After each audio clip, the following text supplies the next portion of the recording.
ಸರ್ಕಾರಿ ಆಸ್ಪತ್ರೆಗಳಲ್ಲಿ ಔಷಧಿಗಳು ಇಲ್ಲದಿರೋದ್ರಿಂದ ವೈದ್ಯರಿಗೆ ಜನ ಬೈತಾ ಇದ್ದಾರೆ.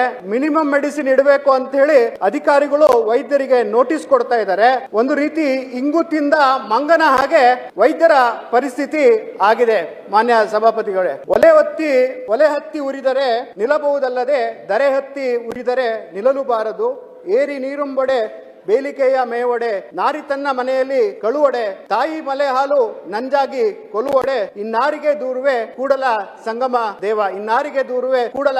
ದೇವ ಅನ್ನೋ ನಿಟ್ಟಿನಲ್ಲಿ ಎಲ್ಲ ವೈದ್ಯರು ನಾಳೆಯಿಂದ ಮುಷ್ಕರವನ್ನ ಕೂಡ ಮಾಡ್ತಾ ಇದ್ದಾರೆ. ನನಗೆ ಮಾನ್ಯ ಸಚಿವರಿಗೆ 3 ಅಂಶಗಳನ್ನ ನಾನು ತಿಳಿಸ್ಲಿಕ್ಕೆ ಇಷ್ಟಪಡ್ತೇನೆ. ಒಬ್ಬ ವೈದ್ಯನಾಗಿ ಒಂದು ಸುಮಾರಷ್ಟು PHC ಮತ್ತೆ CHC ಡಾಕ್ಟರ್ಸ್ ನಾನು ಕ್ವಶನ್ ಮಾಡಿದಾಗ ಸಾಮಾನ್ಯವಾಗಿ ಕಾಮನ್ ಆಗಿ ಬರುವಂತ ಕಾಯಿಲೆಗಳು ಅಂದ್ರೆ ಕೆಮ್ಮು, ಶೀತ, ನೆಗಡಿ, ಜ್ವರ. ಅದಕ್ಕೆ ಬರೆಯುವಂತ ಮೆಡಿಸಿನ್ ಅಂದ್ರೆ ಪ್ಯಾರಾಸ್ಟಮಾಲ್, ಸಿಟ್ರಿಸಿನ್, ಒಂದು ಆಂಟಿಬಯೋಟಿಕ್, ಮತ್ತೊಂದು ಸಾಲ್ಬುಟಮಾಲ್ ಸಿರಪ್.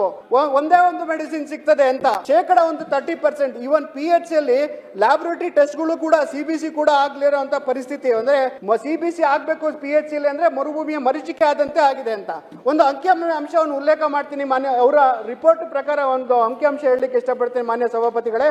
2023-24 14 ಕೋಟಿ OPD ಮತ್ತೆ IPD ಎಲ್ಲ ಸೇರಿ ಇಡೀ ಸ್ಟೇಟ್ ಅಲ್ಲಿ ಆಗಿರುವಂತಹ ಪೇಷಂಟ್ಸ್ ಗೌರ್ಮೆಂಟ್ ಆಸ್ಪತ್ರೆಯಲ್ಲಿ. 24-25ನೇ ಸಾಲದಲ್ಲಿ 15 ಕೋಟಿ, 25-26 ಸಾಲದಲ್ಲಿ ನೆಕ್ಸ್ಟ್ ಸಾಲದಲ್ಲಿ 15 ರಿಂದ 16 ಕೋಟಿ ಎಸ್ಟಿಮೇಟೆಡ್ ಇದೆ.